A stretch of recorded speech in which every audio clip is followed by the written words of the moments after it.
afternoon, good evening, everybody. Wherever you are, we hope it is good, and welcome to another edition of Geeks Who Like Sports. As always, I am Ray Carcillo in beautiful Los Angeles, California. Actually, someone on fire at Los Angeles, California. You're my best friend in the entire world over in Philadelphia, Pennsylvania, Lee Elias. Lee, how are you doing today? You know, it's funny, Ray, is for those of you not watching this, this is how much of a geek I am.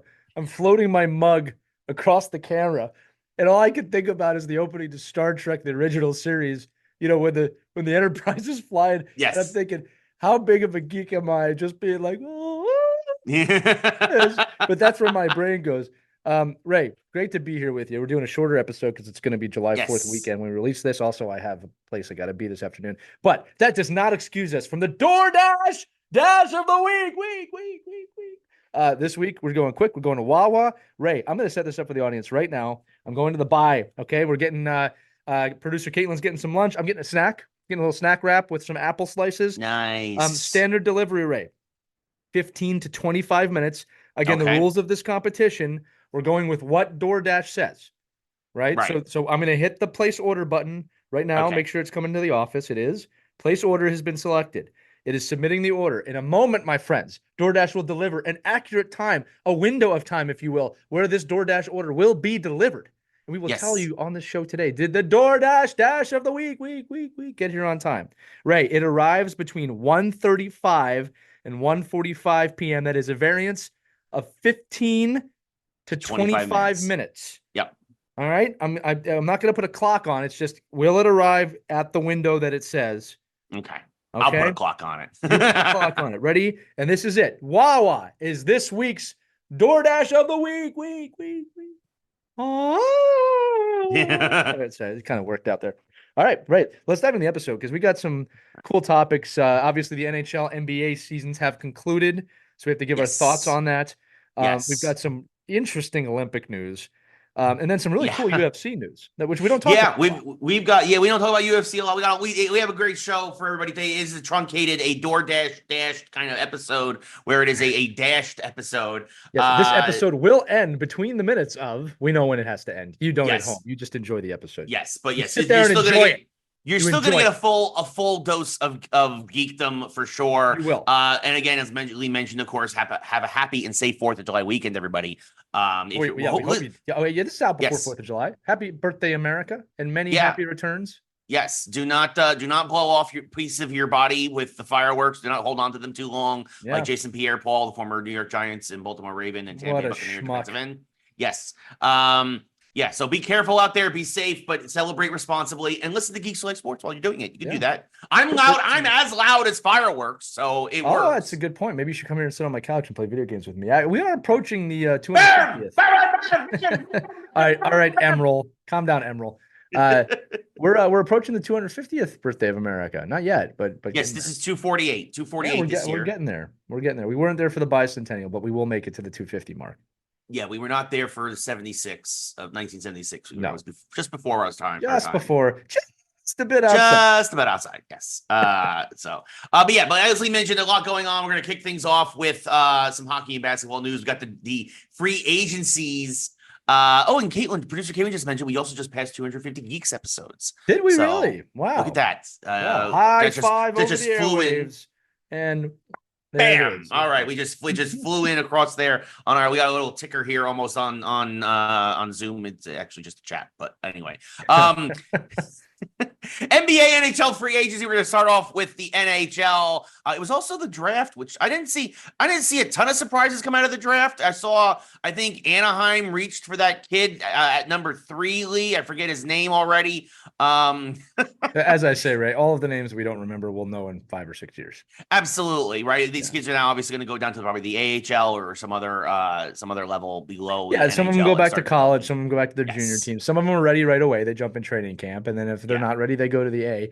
I mean, the first round draft picks typically are somewhat close to NHL ready, or they're good enough in their junior or collegiate leagues that they will be NHL ready upon graduation. Right. The big news with the draft, Ray, was that it took place in the Vegas Sphere, first live event out of the Sphere.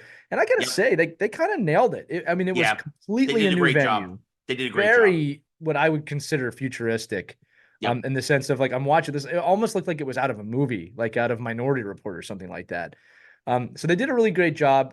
Again, the NHL, to their credit, always pushing technology forward from a professional sports league. They do this more than anyone else. Anyone else. And I've always appreciated that. They're a forward-thinking league. Yeah, they're always trying to be at the forefront to help grow the game, right? And I think also, I mean, we're seeing that the ratings this year for the Stanley Cup were higher than they've been in a long time. They were higher than baseball. They were higher than extremely high. Yeah, they were very, very high. So I mean, that's great for them, especially considering. I mean, look, I get that there's nothing else to do in Edmonton, but it's not like Edmonton's a really big city, right? There's not 16 million people in Edmonton watching, but there are a lot of people watching the Stanley Cup, even for two teams that aren't considered. 7. It is the power of a Game 7. It's the power of a dramatic Game 7. Yes. And also, let's be honest. I mean, McDavid is the face of the league. So I think what you got here was every single hockey fan in the country was watching.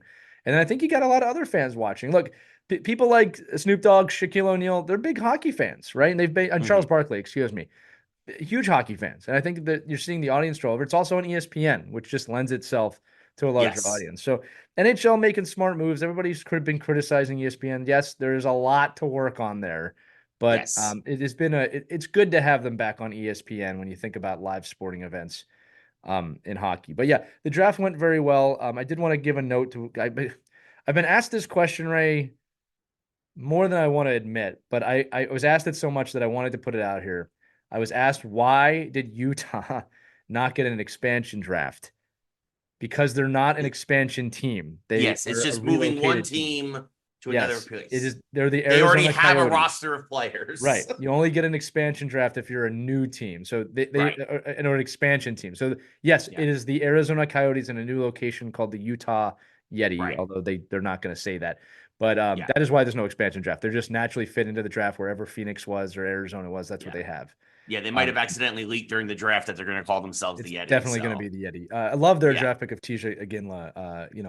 Great name, Jerome Aginla's son. Yes, which drafted also makes us Jerome, who's a Hall makes of us Famer. Feel old now, as the kids of the players we watched growing up are now being drafted. A lot of them, Kachucks, everything. But Kachuk just won a Stanley Cup. I mean, I watched Keith Kachuk play most of my youth, but I thought that was a cool move to pick that family name to go to Utah. I thought that was a strong pick. The rest of the draft somewhat went number 1 overall was obviously everybody knew that was going to happen. 3, Celebrini, for the Sharks. We all knew that there was no question there. The surprise in the early part was the Ducks with Bennett Seneke, which was we'll see what happens. Searching for earlier. I'll remind everybody listening, and people don't believe me, 50% of draft picks do not make it to the pro level. If half of them, it is always a lottery. Now, if you have the number 1, number 2, number 3 pick, you might go, "Oh, well, that's a shoo-in." Never. Never. Your odds are probably better. Like you miss less with those. Yes. For sure. Yes. But I think also, even Seneke, the way he reacted, like he was going to be a first-round pick, right? Yeah, like there was every project. He was never going to slip past I think 15, but most people had him going 12 or 13. Right. And there was a couple of folks who he could go higher, and he went 3, and everybody was like, I mean, look, Anaheim has a glut of young, really great forwards. He just adds more depth to that, but the Ducks have a lot of other pieces they need before they become very competitive again. Absolutely. And I'll, everybody's high up on Zegras, and look, Zegras is a good player, but he's not a great player. And that's one of those things. He's done a few Michigans, and everybody looks at the Ducks like, "Oh, I got the overrated." And I don't mean that in a negative way towards him. I just I think he is. But look, we're rounding out the NHL draft. I thought the coolest part was, I can't remember the kid's name, but it was a late pick by the Minnesota Wild, and he went up right to Bill Guerin, their GM, and he said, "I just want you to know, you just got the biggest steal of this entire draft." And I love the guts on a kid to go up to Bill Guerin, multiple Stanley Cup champion, GM of the Minnesota Wild, and say, "I'm Tom Brady." I mean, that's basically what he did. So good on that kid. And there's a great clip of Bill Guerin going, "I love that. I love that he did that." Now that kid better make the NHL and win 7 Stanley Cups, or no one's going to remember your name. Well, I wouldn't say even 7, but he better deliver. If he delivers a cup to Minnesota, I think they'd be thrilled. Ray, quick DoorDash Dash of the Week update from Wawa. Picking up the order. The time now has been amended to 1:36 to 1:41. So if I'm not mistaken, they're on pace. Yeah, that's they've given themselves a minute extra, but they've cut down on the arrival time segment. So we'll see. We'll see what happens here. We're at the 8-minute mark. We just hit the 8-minute mark on the timer. The Dasher is about to arrive at Wawa. I'm looking at that. And it says picking up the order. Wawa's preparing the order. This is the key here, Ray, is the order ready? Can he just dive in, grab it, and leave? Right. Or does he have to wait? And Wawa's pretty good about that. So I think that is true. Moving on from the draft part of the NHL to the free agency part. Free agency kicked off. My Rangers have not done. I think Chris Drury got caught sleeping. There's not much you need to do. Okay, I disagree, and maybe it's just you guys the fact were that, very close to getting to the conference final. The thing is, to me, we need another number one winger, and we traded with Pittsburgh for Riley Smith. No, we need a top line with Kreider and Zibanejad. We need somebody, and I don't think Riley Smith is that guy. I don't agree with you. I think you need healthy defensemen. And I think they signed Sam Carrick away from Edmonton, which was nice. But to me, at the end, he's basically replacing Gustafsson. They're very, very close. And like I said, like the what I saw there was your Norris Trophy defenseman was severely injured. Yeah, and your top players failed miserably to execute, which they need to learn from. Because there's no replacing your top players at this point. The sad thing is that we've been saying that now for, I think, 3 years in a row. Okay, and your freaking New York mentality. 31 other teams have been saying that too. Listen to me. They're really, really close. It's never a guarantee to win. The window is very much open. And in my opinion, looking at that team, it's not about making huge splash moves. That's the mistakes the Rangers have always made in the past. It's you got a good team, get healthy. I get healthy. Adam Fox being injured is devastating. It's a goal a game. I mean, it's a point a game. I think that's fair. Right. Yeah, that's fair. And you win that series with that. Right. So it's one of those things of, like, I look at Florida last year in the Cup final, severely injured, and they couldn't compete against Vegas. Now they were severely healthy, and they almost ruined their lives, but they didn't. They figured it out at the end. So I don't think the Rangers need to make big splash moves. I think you need small maneuvering right now to get them to where they need to be. And they're doing that. Speaking of Florida, trying to keep their core together after winning the Cup, Sam Reinhart, one of the biggest deals on free agency, 8 years, $69 million to stay with the Cats down there in Sunrise. That tells you what they mean to him. Yeah. So that's a huge deal. Also, quickly jumping in and really trying to snatch up as many people as possible.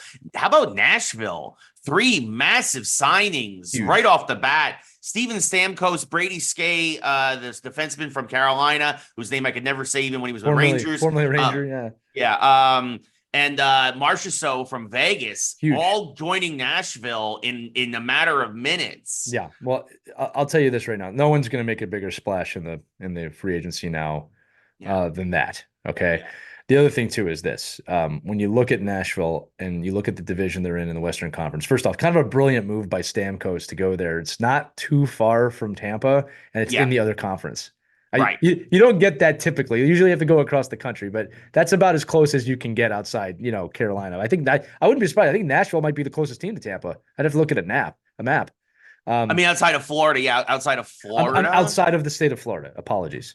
Yeah, but that might be the closest. I mean, it's them or Carolina. Yeah, would probably be the closest to Tampa. Well, I think Carolina's a little farther north than Nashville, but I could be wrong. We'll look at it. Because you're kind of because Nashville's like this way, Carolina's this way. Yeah. So that's why I said I think that Nashville Carolina might be a little further away from Tampa. Yeah, it depends. Yeah, but I think the only other team division wise that's in a different conference, I think Detroit's really close, obviously, to Chicago. But anyway, good move by Stamkos to go to the Western Conference. And when you look at Nashville, Ray, they're kind of the 4th team in that conference, right? When you look at the other teams, it's like there's the Dallas, there's the Colorado. I'm not Colorado, so there's Dallas is there and a few other teams. There's Colorado, and it's like they just made the moves to win the Stanley Cup or at least compete for the Stanley Cup. You bring in 2 proven Cup champions now. I mean, and that is something that is missing on that roster. That to me that's the blockbuster move to go and win the Cup. Right. Yeah. And again, the Rangers are a better team than Nashville, Nashville was a team who needed to make that move. You bring Steven Stamkos to the Rangers, which I don't think ever was going to happen. All right. Yeah. It's like, it's too much.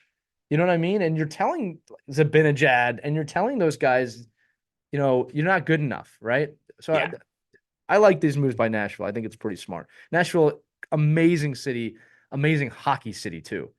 I love going there. So I'm kind of rooting for them a little bit. I think I'm liking these moves and I hope something happens. Yeah. Ray, DoorDash update.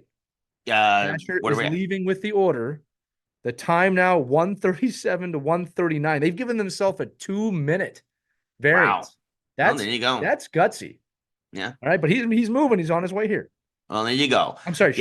Elizabeth is my driver. She's on her way here. And I think that if she gets here on time, she gets a little tip. That's what I think. Oh, nice. A couple other moves going on around the league. Alexander Wenberg, of course, the Rangers traded for at the deadline, went to the Sharks. A lot of guys going to the Sharks. Eric Gustafson, former Ranger, went to Detroit. Patrick Kane, you mentioned Detroit. Patrick Kane also goes back to Detroit. Yeah. Detroit's right there. They're right there. Yeah. Only big move that probably the Flyers have made, aside from signing a lot of their picks and whatnot, is that Eric Johnson has re-signed with them. 1 year, $1 million. I mean, he's a veteran defenseman, stabilizes that decor. I mean, look, like the huge deal by the Flyers is that Matvei Michkov is signed and coming to play here next year. Yeah, which is a big true deal. Number one player. Right? Yeah, that's as big as signing a like you see, number one player. That is like getting Connor Bedard. In fact, a lot of people said that if he lived in America, he'd be number 2 or number 1 potentially in the draft last year. So the Flyers getting exactly what they needed is a true top line player, right? Yeah. It's not the final piece in any way, but when I look at the Flyers right now, you got Michkov coming in, who is going to be a game changer. It's like, in my opinion, could potentially be an Eric Lindros situation. All right, he's that good, right? Then you have Fedotov in net, who's now had an offseason. He's had some time to settle in America. I don't know. Like, I'm going to say it pretty honestly. I don't know what he can do, but if he can do what he's supposed to do, Flyers just improved pretty dramatically. All right. I think here's my play now. I'll do a really early season thing. I said last year they were going to flirt with a playoff spot. I think they're going to do the same thing this year, but they'll be in this time. Yeah, I agree with that. I think they'll be able to they'll finish the marathon and be able to hold on to at least one of those wild cards. Producer Caitlin mentions it's Brady Shea. I thought it was. I've always gone back and forth. I've heard different people say it different ways, especially over at ESPN, because none of those guys know what they're talking about. I shouldn't say that. Sean McDonough, their play-by-play guy, doesn't know what he's talking about. He's not very good. They during the Stanley Cup. They did a comparison of how Doc Emmerich used to do goals during the Stanley Cup. And how McDonough did goals in the Stanley Cup. ESPN, I want to let you know I'm available. I'm available to do play-by-play for the hockey playoffs. We've dropped off a little bit on the play-by-play, and Gary Thorne's too old to do it. So, and it's a shame. They'll find someone. There's plenty of good play-by-play guys out there in the NHL. They just gotta figure that out. I think they can do better. I mean, Doc Emmerich, to be fair, probably the greatest of all time. An all-time great. All right. And this is a Flyers and a Rangers guy saying that, who was the old Devils announcer. So that's a massive compliment. Yeah, 100%. Other quick news, Brandon Montour leaves Florida and goes to the Kraken, giving them some experience as they try to get back to the playoffs. A lot of good moves. A lot of good moves. I was going to say, is there anything else that stood out to you in free agency before we move over to the NBA? No, not yet. I mean, you always see a lot of third, fourth line guys move around this time. And that, to me, those are always culture moves. But no, look, there's still several guys that are unsigned, but the big splashes have happened, I believe. The only thing I can't foresee is a huge trade or something like that, which is this time of year. So we'll see. Yeah, Toronto got better on defense, which we've been saying they need to do for a while. Chris Tanev went to the Leafs, as well as Ekman Larson. What team? The team that always loses in the first round. The Minnesota Wild. Got it. The other team, the Eastern Conference team that always loses in the first round. The Buffalo Sabres don't make the playoffs. The Toronto Maple Leafs, yes. Toronto, get your shit together, please. Yeah, please. This is enough now. You guys made the second round once. You got swept. It's like, and we're back where we started. Yeah. That's the other free agency. They're not going to keep that big four together. up there. So I have a feeling. Where are they going to all go? Yeah, especially now that they just committed all this money to these 2 defensemen. I just said Michkov again. You can see where my brain's at. But Mitch Marner is going to be moving. That might be a good pickup for the Rangers. But I was about to say that might be the move, and that's why a lot of Ranger fans were disappointed because the rumors were the Rangers were going to trade Jacob Trouba to Detroit for a 2nd-round pick. And it did not materialize. I'm glad it didn't, to be honest with you. But I mean, the thing is, if it did, I would have understood because it would have cleared up so much cap space for the Rangers. Right. And Trouba, I know he was hurt, but he definitely was more of a liability in the playoffs last year than not. And again, I know injuries. We'll see. Stuff. Yeah, there was a lot. I mean, and look, even what's it called was like the Edmonton Oilers were injured. So you got to stay healthy. Yeah. No. Absolutely. It is a big. It's a big deal. Right. The time has come. We're going to talk about the NBA too real quick. Yes. It is 1:39. We are now in the window, and this person is about to arrive at the door. So our producer, Caitlin, is going to run downstairs. The handoff has to happen. All right? Before the clock runs out. Producer Caitlin, the time is now. We'll see what happens. Dun, dun, dun. The door is open. She is going downstairs. She has given me the condescending smile. So why do you make me do this smile? Then she stared back again. All right, they're outside, Ray. They're dropping the food off. They have 1 minute. Their original estimation was 15 to 25 minutes, and right now on my clock, it's 19 minutes. So they are going to hit that original window. They are. It does. Now I'm holding it. It says between 1:40 and 1:41. It is now 1:40, and there's someone at my front door, according to the ring. Well, there you go. The door has opened. This is so cool. The DoorDash dash of the week has arrived, and Ray in record time in my hand, exactly as it would say. Wawa DoorDash. 1931. The DoorDash dash of the week, bringing us food on our podcast weekly. A future sponsor. They don't know that yet, but we do. Yes. Oh, yes. Hopefully. All right. Let's dig in. Over. Yeah, you dig in. Let's move over to the NBA draft. Funny thing is, the biggest story out of the NBA draft probably happened in the 2nd round, all the way down with the number 55 pick as Bronny James, LeBron's son, goes to the Lakers, kind of to no one's surprise. Really, there were rumors that there were rumors that somebody would take Bronny and maybe use him as a bargaining chip, but he ends up going to the Lakers. And look, here's the thing: if Bronny is obviously going to be in his dad's shadow, but people say he's going to be a serviceable NBA player. And if that's true and you use a 2nd-round pick on him, then that's a good value for the Lakers, especially at the end of the 2nd round. And this is a great story, right? Like, honestly, it's the first father-son duo in NBA history, right? It's shades of Ken Griffey Sr. and Ken Griffey Jr. when the one was at the end of his career, the beginning of the other was at the beginning of his. I'm sure there's gonna be some fun moments. I don't think the Lakers are going to win this year, but I think it's a good chance for LA to again have a massive storyline during the NBA regular season before they taper off and again probably get ousted in the 1st round of the playoffs. So, but this will be a great experience for him playing with his dad, and if anything, it'll probably only accelerate his development. And the other big question is going to be, how is he going to be under new coach JJ Redick and his 17 F-bombs during his opening press conference? It was an interesting, obviously he wasn't the Lakers' first choice. It was the coach out of UConn who then turned them down because he ended up getting a big raise. But it's going to be really interesting to see how all these personalities mesh, because you have LeBron, you have Redick, you have LeBron's son. Obviously, you still have Anthony Davis for now. Like, you've got all these personalities. Supposedly, the Lakers are looking to sign a whole bunch of other free agents. And actually, I can really quickly look. Right now, the only one who returned is Max Christie. But like, moves are happening in the NBA. This Lakers squad, ripe with drama potential. So we'll see what happens. Lee, what are your thoughts on the Bronny James? It's an interesting situation. Right. It's unprecedented. You got to feel good for the guy to get to play for his kid. Ray, real quick, Caitlin and I have taken the wrong sandwiches. We both took a bite of each other's sandwiches. But I have no diseases, and we will survive. Okay. The sandwich switch has happened. That is the one downside of doing this on the podcast, is that you just grab the sandwich. It's okay. It's okay. Yes. All right. We're going to survive here. You will survive. Anyway, look, I'm kind of rooting for Bronny and LeBron. As a father, I can see why this is special. In fact, LeBron renegotiated his deal now. There's a chance he might be waiting for his other boy to come up on that team as well. But Bronny has been pretty forward about, look, I'm not trying to be LeBron James's kid. I'm trying to be Bronny James, and he's looking to have a long-term career in the NBA. So we'll see what happens. JJ Redick is awesome. Love him. Former Sixer, actually. So we'll see what happens. Yeah, we will. It'll be interesting to see. In other news, and also NBA free agency also started. We talked last week about my Knicks trading for Bridges. They also re-signed OG Anunoby to a 5-year, $212 million extension.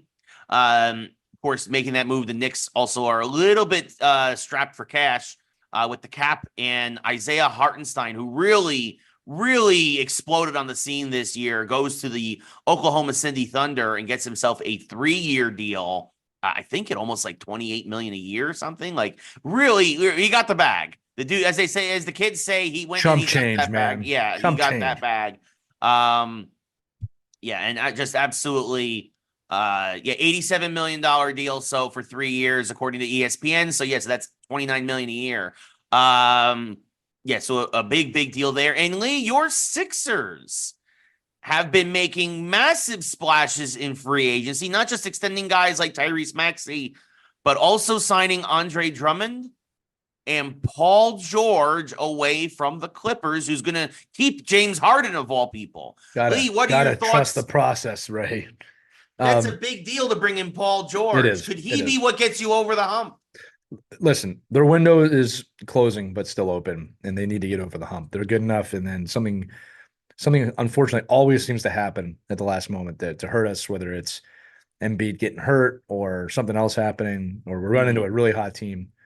They got to do it now, because I'll tell you right now, if I'm Embiid, I'm going to start questioning, do I need to stay here? And that guy is an MVP. All right. So interesting moves. I'm glad to see them making moves. I hope they can do it, because in the NBA, moves like that can get it done.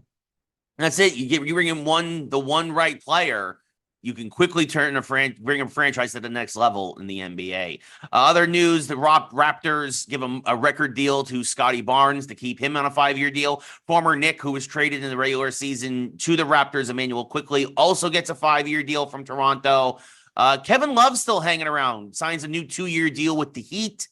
And yeah, that's about it from what I can see. And Jason Tatum also a record, and not just a franchise record, I believe an NBA record, 5-year max extension, $315 million deal over 5 years. That's $63 million a year, Lee. That is a super max extension. It is the largest contract in NBA history. Yeah, I just talk about chump change. Holy cow. So yeah, that's a big deal, but obviously that's what happens when you win a ring up in Boston on a contract year. So congrats to him. Right. It'll be interesting. The shifts in the NBA should make it more interesting to watch next year. Yes.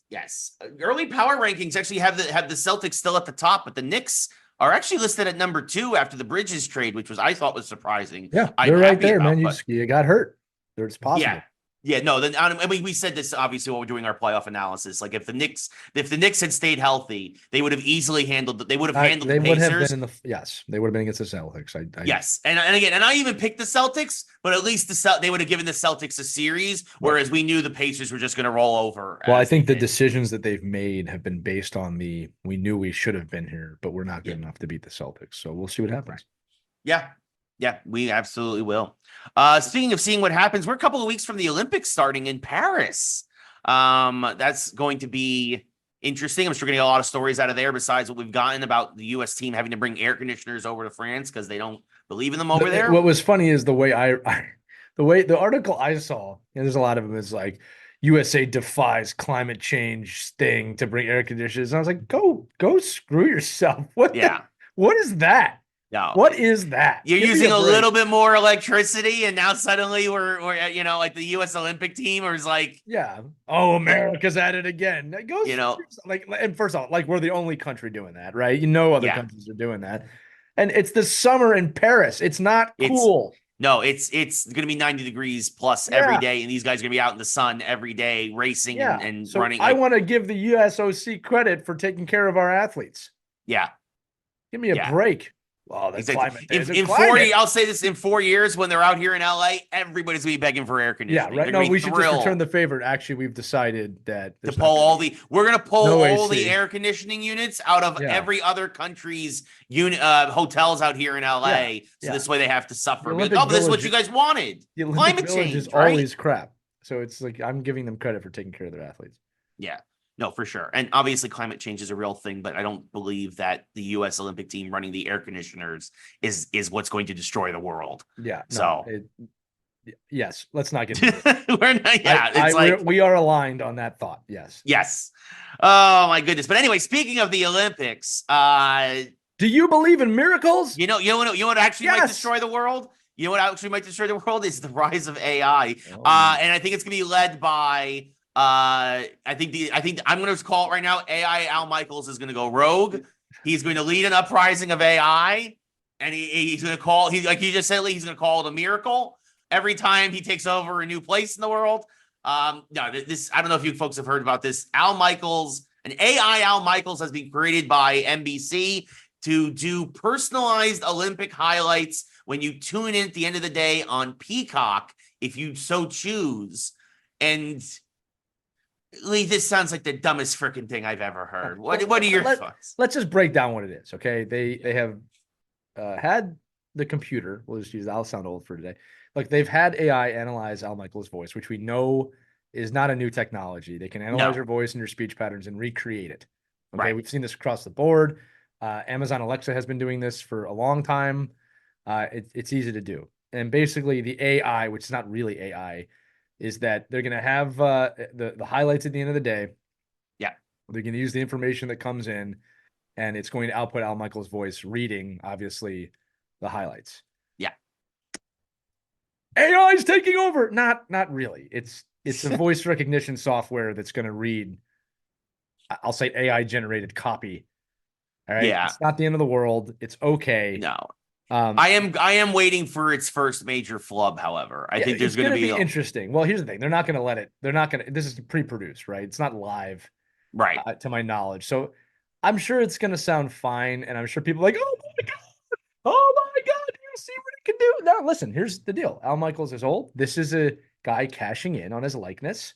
Actors and actresses should have the same opportunity to do that. That's unfortunately not what was happening in Hollywood. That's why there were strikes. Right. Right. But, if I'm Al Michaels, I'm getting old. I don't want to do this forever. Take my voice. Give me $55 billion. Take my voice and do whatever you want. I'll live on forever. Yeah.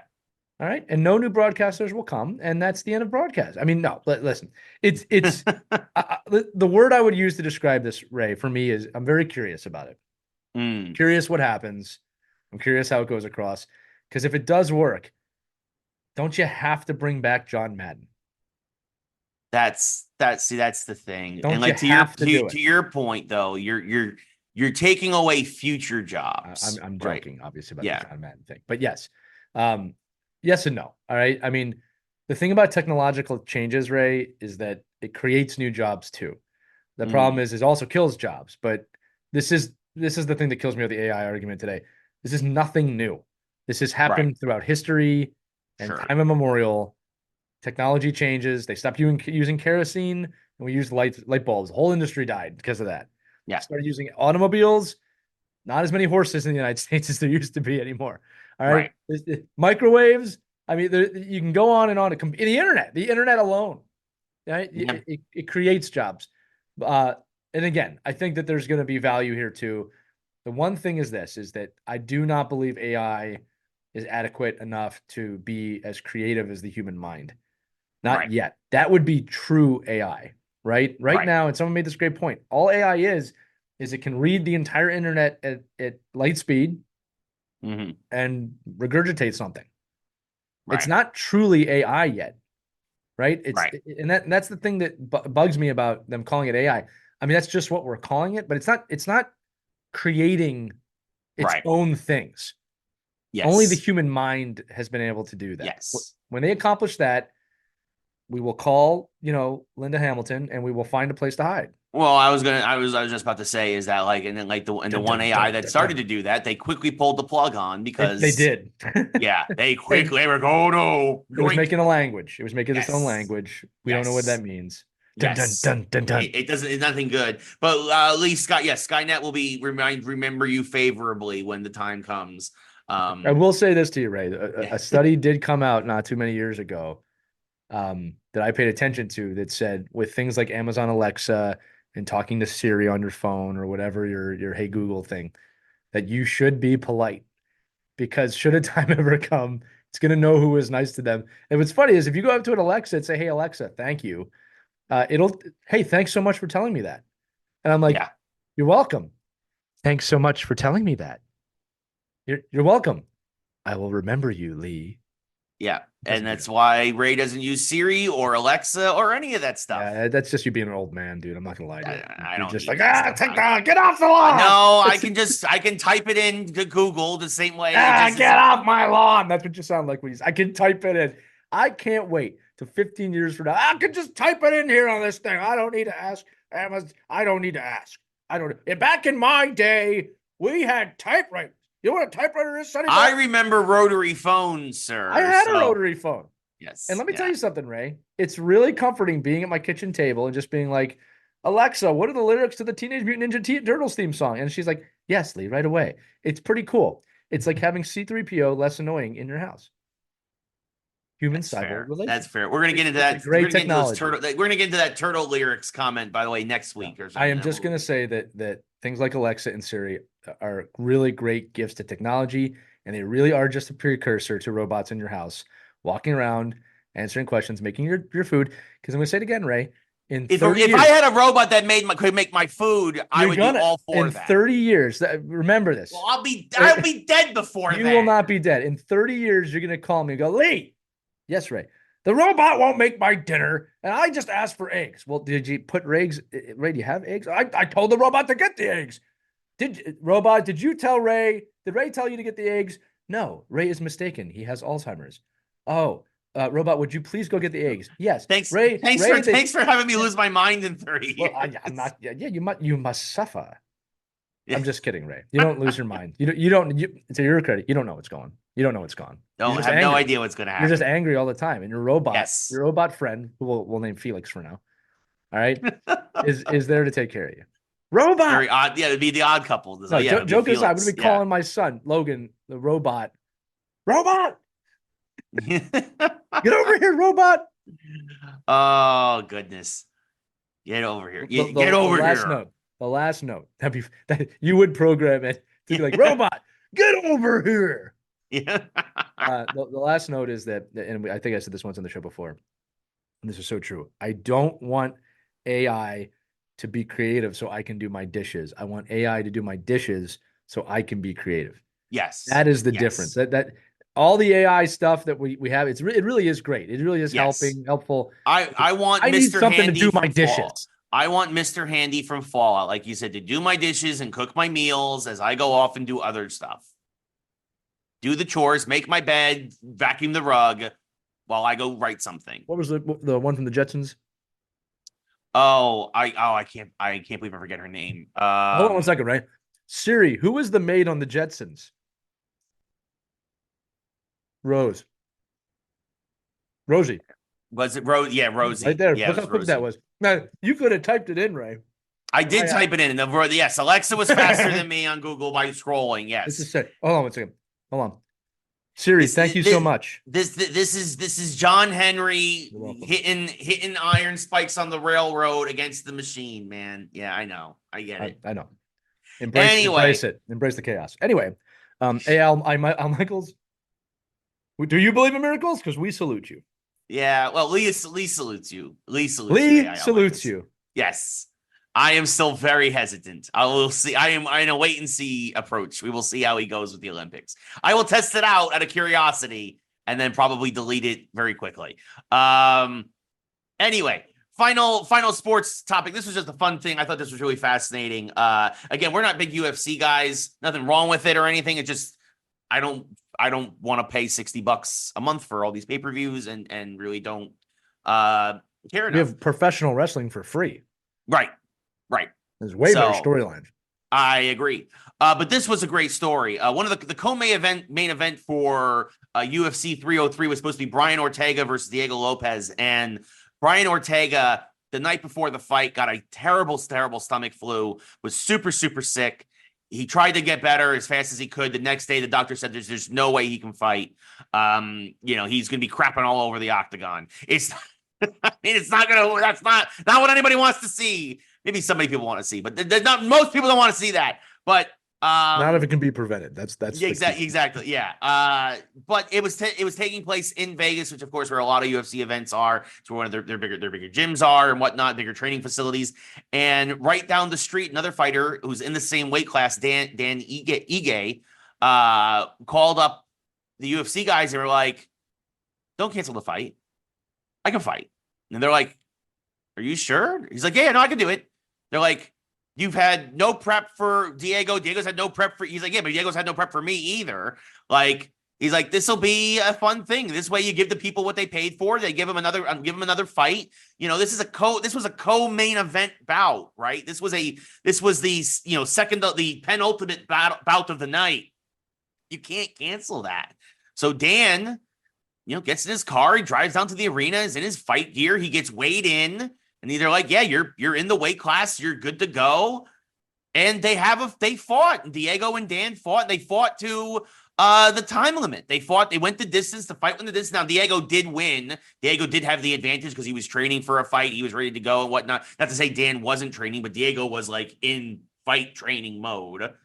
So Diego might have had a slight edge. But credit to Dan Ige for coming in there last minute, saving the fight, maybe saving the pay-per-view, definitely giving people giving the people what they wanted, which is a good fight. And the fact that it went the distance, that says something. Because Lee, could you imagine if you're a fighter and you have 3 hours notice? Usually these guys have months notice to prepare for a fight like this. Well, I think it tells you the character of these fighters that they're willing to jump in and do something like this. Also, you gotta give Ige some credit for seeing the opportunity here, putting his name on the main ballot. He puts his name right in the hat. Now this guy's gonna have a career because of this. Yep. I think it also shows you how in shape these fighters are all the time. Right. Yes. And look, there's a difference between main event shape and just jumping in. Sure. But look, what a brilliant move and what a great character move. It's very Rocky-esque. He went the distance. Yeah. Right. And that's the win. That's all he needed to do to win. Yeah. Right? And to your point now, he is, if he wasn't before, he's definitely more of a household name than he was before, because now here he is being exposed to all these people on this pay-per-view who had already purchased it. Right. But Ray, listen, I already know how this plays out. So he went the distance. He didn't win. Soon, Lopez is going to come back and go, "Hey, listen, we got to fight again, chump." So then they fight again. Ige wins. Then some guy from his past, some guy, we'll just call him Rubber Bang, comes out and he insults Ige's wife. So then he beats Ige, takes the World Heavyweight Championship. And then Ige, he's really scared, right? Guess who comes to help him train? Lopez. And so Lopez teaches Ige how to fight. He beats Rubber Bang. And then the weirdest thing happens, Ray. A guy comes from Russia to fight, kills Lopez, kills his friend now, Lopez, at which point Ige has to fight him for the nation's honor. It's just, we're going to call it World War III. The guy's name is, by the way, it's Igor Drago. Bravo. Anyway, that happens. And then, Ige gets old and he has a friend, Tommy Fun, come by. And Ige's got a son by this point. He's got to fight Tommy in the street, Ray, in front of a SEPTA bus, right? Then, Ray, many years go by. And then a movie is going to come out. It's going to be called, the fight's going to be called Dan Ige. And then he has to fight a well-known boxer in an okay match. And then many years later, Ray, guess what? Lopez had a son out of wedlock. And that kid comes back, and guess who he fights, Ray? He fights Igor Draco's kid in the ring.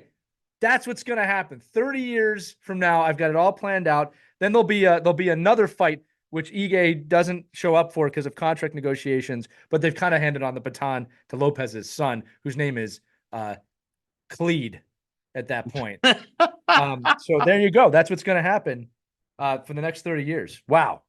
It's almost like it wrote itself. How do I come up with these things? I don't know, Lee. I don't know how you do it, buddy. I don't know. It's the creativity. AI can't do what I just did. I'm telling you. That's right. That's right. AI definitely cannot do what you just did. No, that is that was fun to think of on the spot. Yes. I love you, Stallone. Yeah. Ray, we've got 20 we got to get to the geek section. I don't even know how to transition. You weren't expecting any of that. There's no transition. It popped in there, Ray, and I had to do it. You know what I love, Lee? Star Wars. You had transitions in there. That Draco Ige fight, kind of like the good side versus the bad side. Look, there's two sides to every Schwartz. Absolutely. We talked about the Schwartz last week. We're going into the proper Star Wars force now. Star Wars Acolyte Episode 5, Episode 6 dropping tonight. Episode 5 has been out now for a week. I called it. I called it. Didn't I call it? I said it was that guy that she was with. Kamir is actually, he calls himself a Sith. We don't know if he's a proper Sith Lord, but he calls himself a Sith. There's so much in Episode 5 to unpack here. From basically the Jedi completely thrown off guard by the supposed Sith Lord, the red lightsaber. Well, the Sith. He's just Sith. Let's just streamline this whole thing. Long story short, some of the best lightsaber action you're ever going to see. 100%. I said it last week. It might be the best lightsaber battle I've ever seen. A lot of the Jedi die. If you're watching the show, you saw it. Yes. Let's just jump to the big questions on Action News tonight. All right. The big questions are this: Is the Sith the master of the apprentice? My gut tells me he is the apprentice. Yes. And he is trying to find another apprentice so he can take on whoever his master is at this time. Could possibly be Darth Plagueis. We don't know. Yes. I expect some big reveal at the end. Then the other big question is Saul, who is clearly conflicted, clearly has a dark side. Yes. We do not know where he's going to go. Ray and I discussed this yesterday. There might be a turn to the dark side there. There might be a sacrifice. And then there's the sisters, which no one at this point really cares about. The sisters are such an afterthought for being the main character. It's like you have this great Star Wars story, and then you jam in this Disney garbage where it's like, we're going to do a Parent Trap moment now, and we're going to switch the twins. Yeah, for now. And it's like, why? Like, why?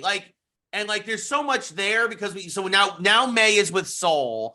And it appears that Soul doesn't realize it because May gave herself a haircut. It appears. I say it appears doesn't mean he doesn't realize it. Fair enough. It appears on the surface, but there was definitely a hesitation there from him. Like he knew who she was. Whereas Osha is with Kamir, who clearly knows that's not May. Right. And what's going to be awesome here is that I believe Kamir is going to awaken the Force. The Force will awaken.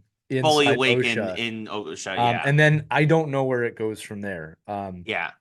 Most likely some scenario where someone goes, "Join me, and together we can."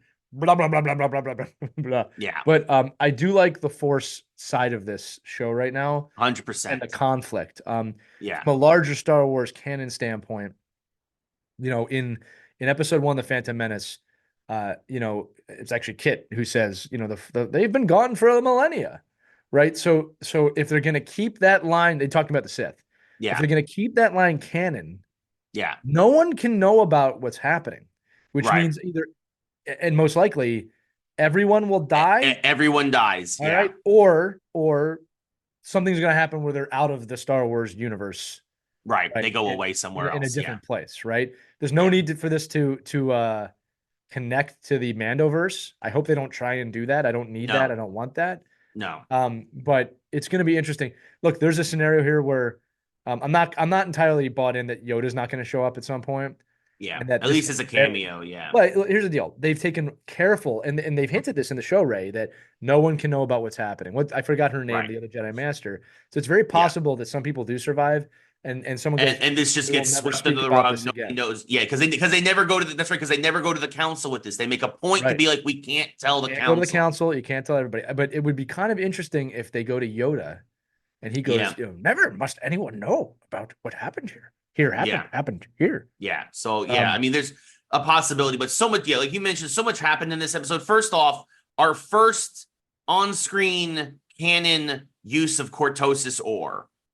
That is which confirmed. was awesome.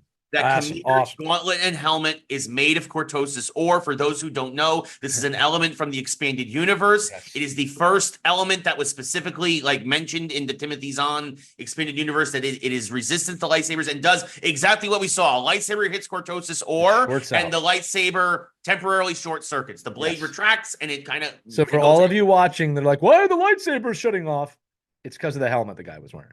Yes, it is made of an element called cortosis ore that has been confirmed that it is made of cortosis, similar to Beskar in a way, where Beskar doesn't cause the short circuit, but it's resistance to the damage from a lightsaber, right? It can't be harmed by a lightsaber. Cortosis ore goes as far as not only can't be harmed by a lightsaber, but can be disabling it. It was cool to see it, actually. It was cool to see it. It was amazing to see it. It was amazing how he incorporated into his fight style. Right. I love the facts that what his name was, Yord or whatever, was like, he's not fighting in traditional combat. And then Ray and I were like, God, I hope someone breaks your neck. And then he did. It was great.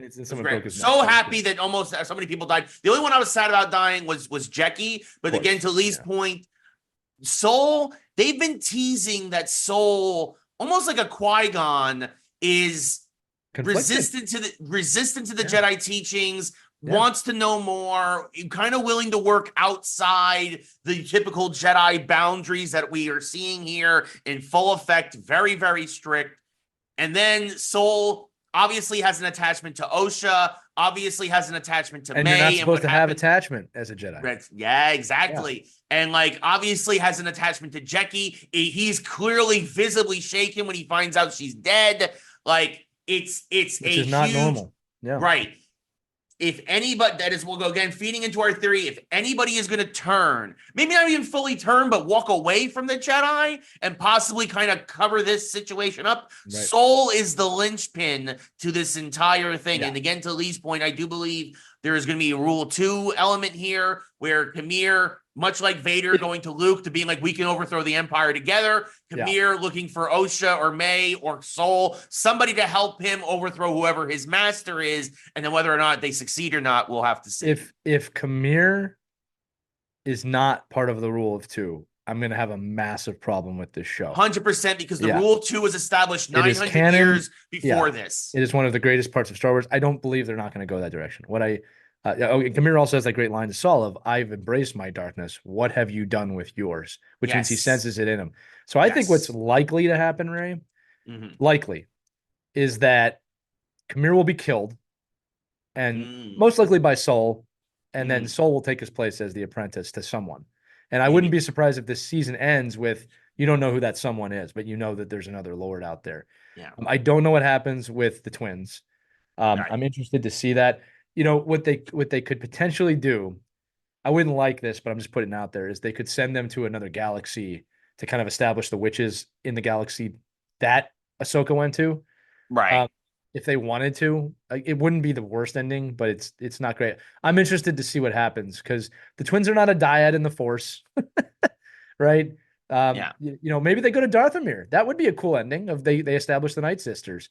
Yeah. You know what I mean? I wouldn't mind that. That wouldn't bother me. But look, this series has my attention. It has my curiosity. Yeah. You know, but Ray and I said this, and we're going to put this out there now. Again, the new episode debuts tonight. This next episode it has to hit. It has to hit. Yes. Really, yeah. right? We've got to start getting ready to hit the home stretch now. They've done a great job of establishing everything again. I don't care if the parent trap, the twins switch places.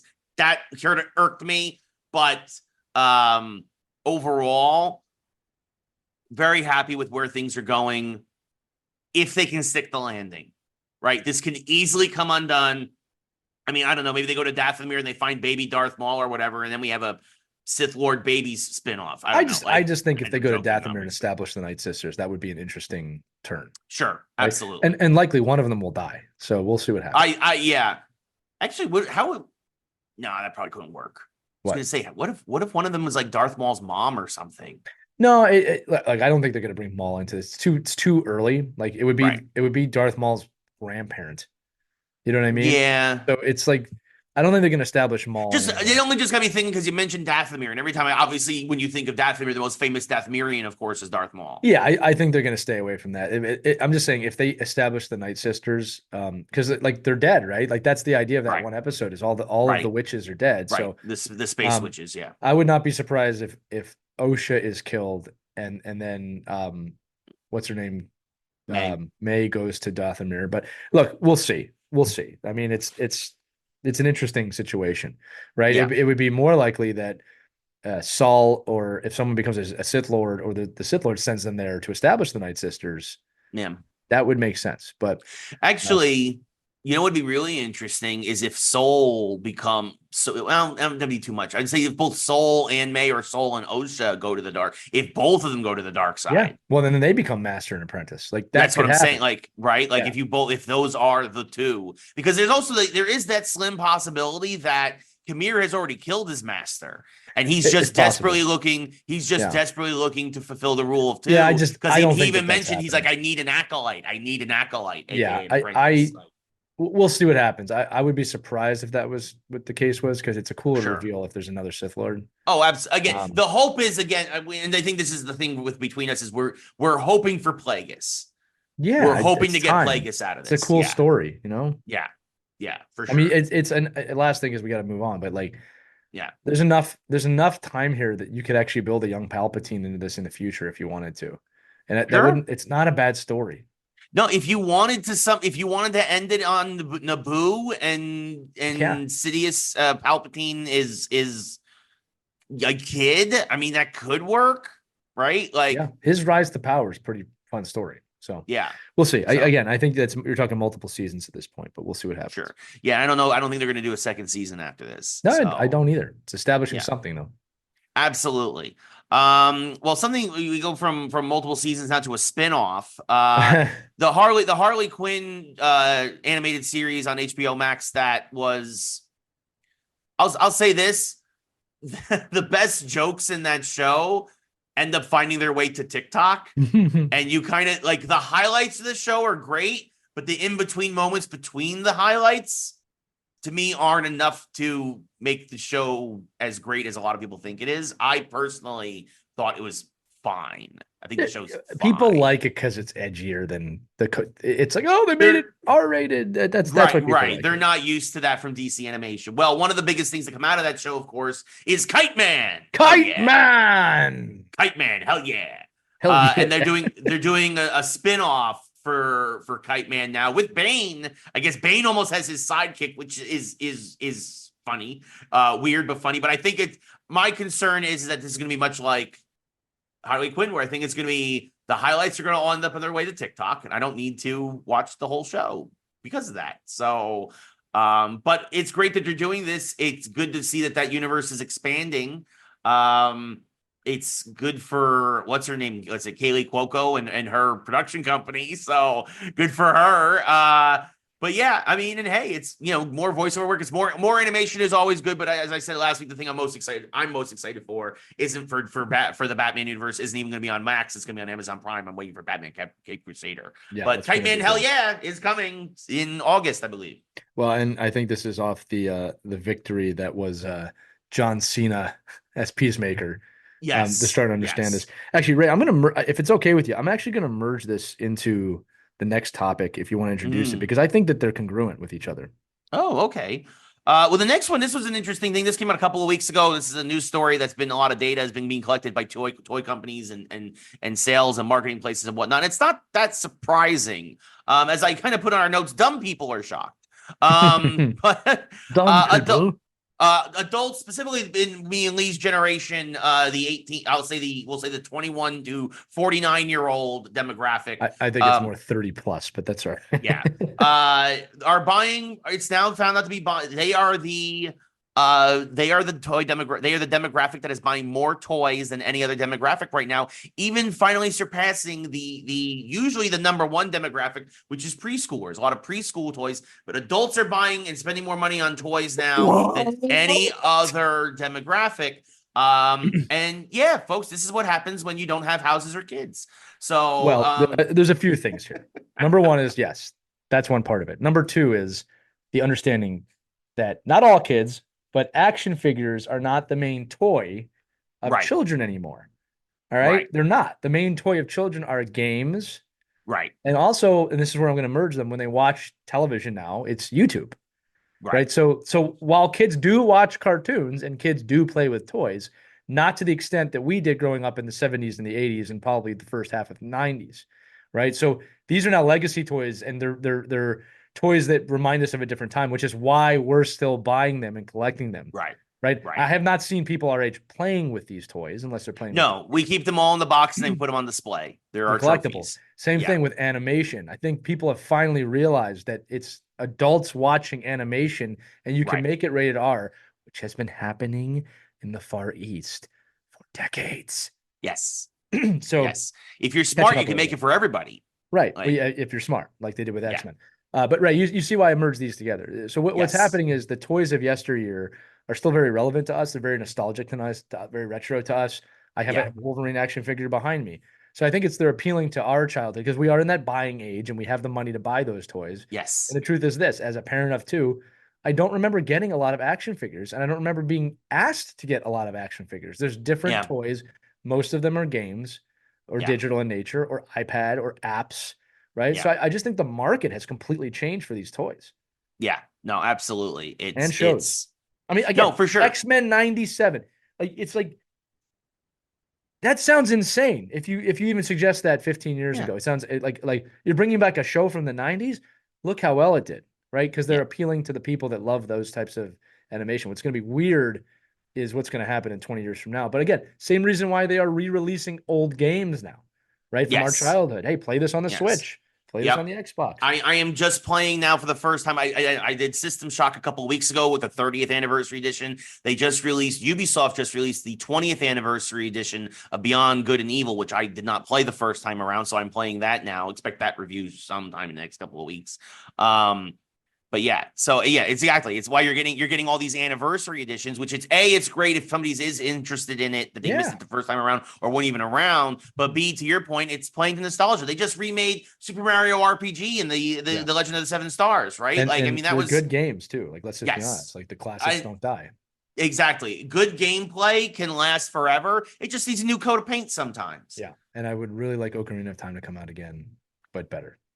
I'm kind of surprised. Nintendo's kind of gotten to it. We're going to go on a tangent here. Nintendo has kind of gotten this thing now where they've gotten into a system of, we release a game, 10 years later, we release the HD version. They did it a couple of times with Ocarina. They might hold, and they haven't done that now in a while. But I wouldn't be surprised if we get a 30th anniversary edition in a couple of years. I would hope so, because like what we have right now on the Switch Online is just the original 64 version. Right. But the controllers are not great. Like, I would like an updated controller. So like I had to explain to my son what the Z button was. It's a really interesting thing. I was like, well, we didn't have two joysticks back then, so the Z button was to center yourself. And what's funny is I started using it, and even I had underestimated how much I got used to two joysticks, because I really had to kind of relearn. Like it didn't take long. It was like riding a bike a little bit, but I'm like, oh yeah, the Z button is how I focus and get myself looking the direction. Z targeting. But I would love for them to re-release that with. I mean, you could update the controllers on that. Let's be honest. Very easily. Yes. Yeah. And I think what they'll do is we're 4 years away from the 30th anniversary of Ocarina. I think you'll have Switch 2 will be out by then. In fact, Switch 2 will probably be in its really hitting its prime, a few years stride by then, because I'm expecting Switch 2 to hit sometime next year. So by 2028, we should see. I think Ocarina 30th anniversary edition makes a ton of sense. Considered by many the greatest game of all time. It is easily in the top 5 of every list. 100%. Everybody's list has that in the top 5. 100%. I mean, it changed everything. Absolutely. As much as the original Legend of Zelda did too. But I mean, they didn't have as much competition. The ability to explore a world in that sense in a game had never been done before in both 2D with the original Zelda, as you mentioned, and then later in 3D with Ocarina. I'll tell you that, and this will be my final note for this episode. What Zelda did, in addition to what you just said, Ray, where Mario didn't do this originally, I think it's there a little bit more now, is you cared about Link. cared about Zelda. When Link died, there was a story. But you felt something when Link would die. Like, I let him down, or I let Zelda down, or that I really have to save this. Yeah, but I have to save Princess Zelda at that time. It's different now. But with Mario, it's like, I died. Got to get the princess, but she's in another castle. In fact, and you can see that emulated when you there were still arcadey elements to Mario Brothers, right? Whereas Legend of Zelda was meant to be immersive. Played in home and immersed in a single player story. Well, right? and there's even a multiplayer element to Mario, right? That you don't have with Zelda. Well, but you see that in the games now with Mario Party and Mario Kart and any Mario All-Stars. But and the point is this: is like Mario's very, very bubbly and fun, and like even you don't really die. Here we go. Yeah, you don't die in a Mario game. In Zelda, you die. Right. Well, excuse me, princess. By the way, quick note: got to say it to end the show. Showed my kids that, and now my daughter and son are walking around the house. And the other day, my wife said something to them, and my daughter goes, "Well, excuse me, princess." Oh, Jan must be thrilled. Luckily, she had a clue. Like, what is that? I was like, "It's Legend of Zelda, the cartoon." She's like, "Oh, whack!" No, she didn't hit her. I'm just kidding.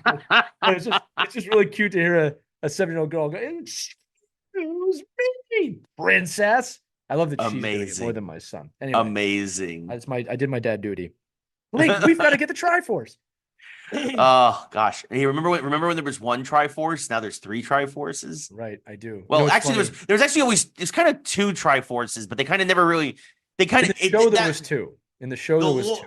Right, there was wisdom and courage, and it kind of then gets explained later. Well, then Ganon has to have a Triforce. Like, Ocarina established the sages. So technically, the 3 Triforces were established in Link to the Past. Right. But they weren't really established as power, wisdom, and courage until Ocarina. Yes. Right. You had the pendants in Link to the Past, and you had the 3 triangles making one triangle as the Triforce in Link to the Past. But then they are established as Link has courage, Zelda has wisdom, Ganon has power, in Ocarina of Time. And then, of course, later on, it's be like, we're going to do this dance for the rest of time, much later on. So. It was really good. Anyway, I thought it was a funny little story to share. And I'll give a shout out to the cartoon. A little bit ahead of its time because Link is just kind of trying to do stuff to kiss Zelda the entire show. And Zelda's just like, nah, I'm good. Which I'm like, yeah, good. That was a little forward thinking for that time. Yes, absolutely. So they did a good job on the Mario Brothers cartoon as well, where the princess is pretty much the most powerful person in the universe. Yeah, she's the most important. I mean, and honestly, the cartoon was even ahead of its time because it also gave the princess fire flowers and Toad fire flowers sometimes, right? Where in the games, obviously, only Mario could and Luigi. We grew up with these very powerful women and actual and powerful women. Let's end the show there before I get myself canceled by accident. Yeah, everybody knows I am a very big proponent of that. We are pro Princess Zelda and yes. I anybody who's played Mario, and they do no longer need to be saved by Link or Mario. In fact, they're going to do the saving. We are literally getting a game later this year where Zelda has to save Link. So yeah, and we've gotten a Peach game too. We've gotten a Peach game, several Peach games now, actually. Right. Anyway, great show today. What a fun one. Look at that, a dashed episode. DoorDash dashed episode powered by DoorDash, the dash of the week. Yes. But yes, we appreciate everybody. For Lee, I'm Ray. Come back next week. Have a great 4th of July. Be safe. Don't blow your hands off. Don't do that. We appreciate you all. This has been another episode of Geeks Like Sports. We'll see you next week, everybody. Bye-bye.